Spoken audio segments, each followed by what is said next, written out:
Tuh lihat Kiai Imad, kalau nasab Habib aja dikejar. Tapi adanya penjajah Cina katanya di Tangerang, Banten, dia diam saja. Aktivis-aktivis sudah menolak, tapi Kiai Imad diam saja. Itu tanda bahwa isu nasab ini dibayarin oleh Cina PIK 2 katanya. Bos, itu PIK 2 itu proyeknya Baklawi, bos. Aguan itu orang Cina, tapi yang ngejalanin proyeknya itu Baklawi, namanya Mu'annas Al-Aidid. Assalamualaikum warahmatullahi wabarakatuh. Hamdan wa syukron lillah amma ba'dah. Sahabat TR News dimanapun berada, semoga senantiasa sehat walafiat dan dilancarkan dalam segala urusan kebaikan kita. Sahabat, ada sebuah video ya, videonya Maisa Al-Bantani yang menanyakan sikap Kiai Imad tentang PIK ya, soal PIK yang di Banten itu ya, Pantai Indah Kapuk 2. Jadi mungkin Maisa ini kurang paham, dan narasi yang dibangun di media sosial oleh orang-orang yang tidak suka dengan Kiai Imad itu adalah orang yang menerima kucuran dana dari Cina untuk kemudian membahas polemik nasab ini. Alhamdulillah di sini saya tunggu-tunggu ya, Kiai Imad ternyata juga akhirnya speak up tentang masalah ini, dan ini sangat mengejutkan. Nanti kalian dengarkan sendiri siapakah yang mengerjakan, siapa yang punya proyek PIK, dan itu akan sangat-sangat menghantam mereka, ibaratnya meludahi muka mereka sendiri. Ibarat orang kita itu mengatakan ya, menepuk air di dulang terpercik muka sendiri. Kita simak aja videonya dari Maisa dulu ya.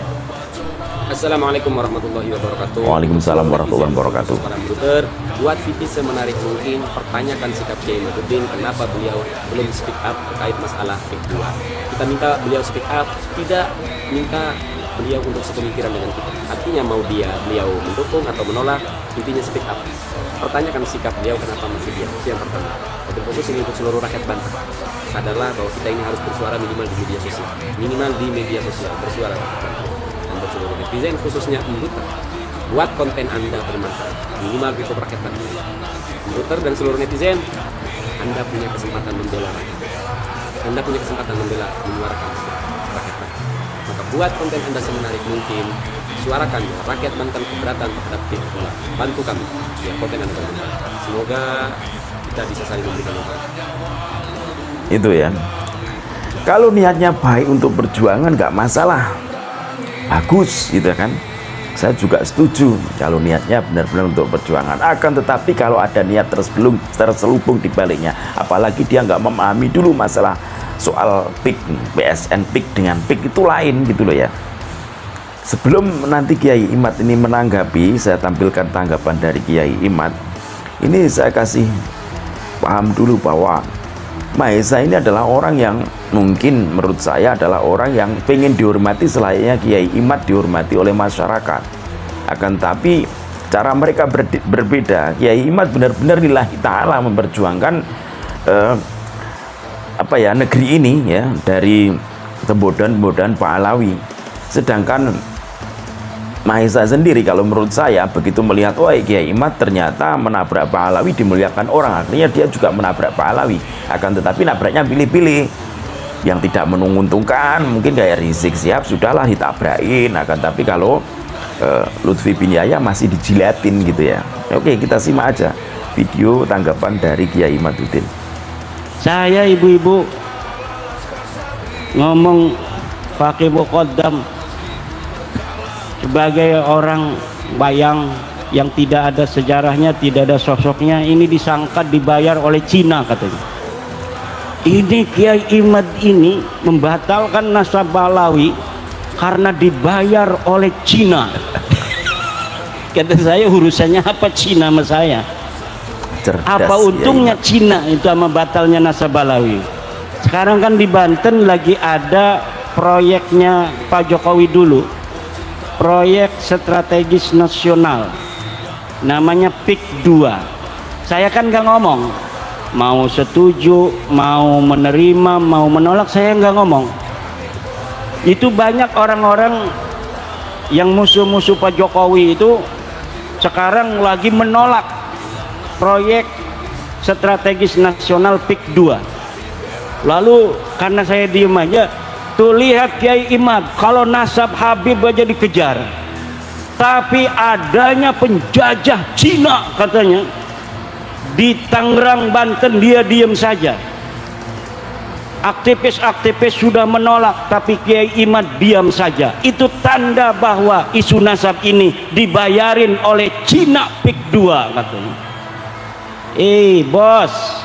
Bos, itu PIK 2 itu proyeknya Baklawi, bos. Mampusan gitu. Aguan itu orang Cina, tapi yang ngejalanin proyeknya itu Baklawi, namanya Mu'annas Al-Aidid. Dia Baklawi, dia Kabib. Kalau saya ngelihat Baklawinya, saya langsung nolak.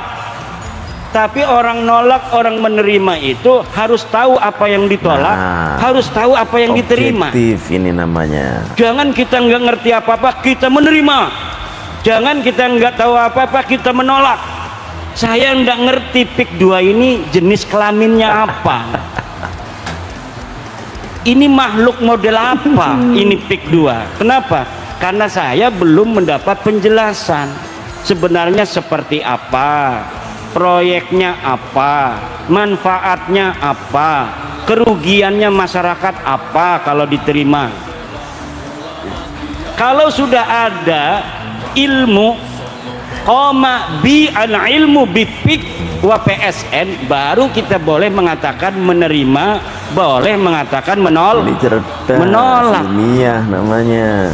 Objektif. Karena saya komisi fatwa, ketua komisi fatwa Majelis Ulama Indonesia Provinsi Banten. Kemarin saya di SMS, Kiai hari Minggu tolong survei di PIK. Ini dari perintah MUI Banten. Nanti komisi fatwa yang menentukan secara maqasidus syariah apakah diterima ataukah tidak.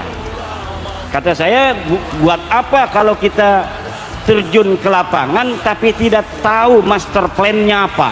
Saya mohon dikirimkan dari PIK gimana, dari bapedanya gimana, dan alhamdulillah sudah dikirimkan baru kemarin di mobil.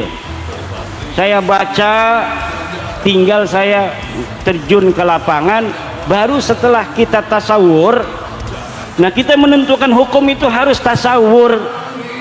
Iyalah. Al hukmu bisyai'i far'un an tasawurihi. Menghukumi sesuatu adalah cabang dari tasawurnya. Kalau kita menghukumi sesuatu, menerima atau menolak tanpa tahu tasawurnya, maka itu orang gendeng. Tasawurnya dulu, tasdiknya dulu, lalu bagaimana manfaatnya, madaratnya kita timbang secara maqasidus syariah, baru kita menentukan sikap. Tapi banyak orang yang kesusu, belum apa-apa menerima, belum apa-apa menolak. Lah harus ditimbang. Setiap proyek yang dijalankan oleh negara pasti tujuannya kesejahteraan rakyat, Bu. Kalaupun ada di bawah itu hal-hal yang tidak sesuai dengan aturan, itu teknis lapangan, harus diselesaikan secara lapangan.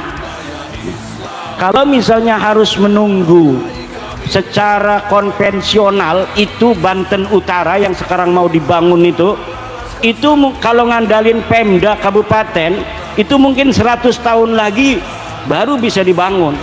Makanya ibu-ibu, kalau ada pembangunan dari pemerintah, terima dulu, nanti dilihat madarat manfaatnya, jangan nolak aja, nanti nggak maju-maju. Pak Camat mau bikin jalan, nih apa nih tujuan Pak Camat, kita tolak karena mungkin Pak Camat ini mau nyari untung. Jangan begitu, maslahatnya buat rakyat, maslahatnya buat masyarakat. Jadi sekali lagi, bahas nasab ini bukan karena sesuatu hal di lain kita. Ini adalah intern Nahdlatul Ulama. Karena yang masih percaya Habib putune Nabi ku ya cuma NU. Wong lian mau wis ora percaya Habib iku putune Nabi sing jaman bengen. Muhammadiyah iku ora percaya Habib putune Nabi sing bengen. Makanya Muhammadiyah sugih 300 triliun duit-duit tega. Muhammadiyah duitnya 300 triliun Bapak. NU entek Al Dawir. Irsyad orangnya sekarang intelek. Kenapa Al Irsyad itu intelek kaya? Karena mereka sing bengen wis ora percaya kabeh putune Nabi. Bener. Lah wong NU masih mekenen bae. Nang apa? Duitnya kaken didawir. Uangnya habis di dawir ya, untuk dawir. Emang benar, jadi menyikapi segala sesuatu harus dipelajari terlebih dulu, jangan tergesa-gesa, ojo kesusu.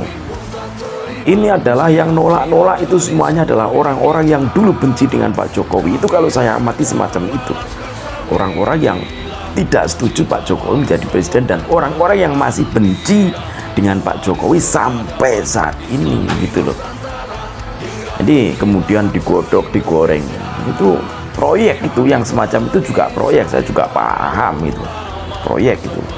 Jadi mari berpikir sehat ya, berpikir cerdas, berpikir yang rasional, yang logis, agar kita tidak terjerembab dalam doktrin-doktrin atau isu-isu yang dikembangkan. Akhirnya kita terprovokasi oleh mereka.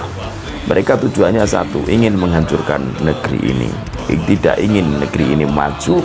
Akhirnya mereka kemudian mengusulkan khilafah Islamiyah. Itu adalah rata-rata tujuan mereka. Semoga ini menjadikan kita menambah pengetahuan. Wallahul muwaffiq ila aqwamit thoriq. Assalamualaikum warahmatullahi wabarakatuh. Salam NKRI.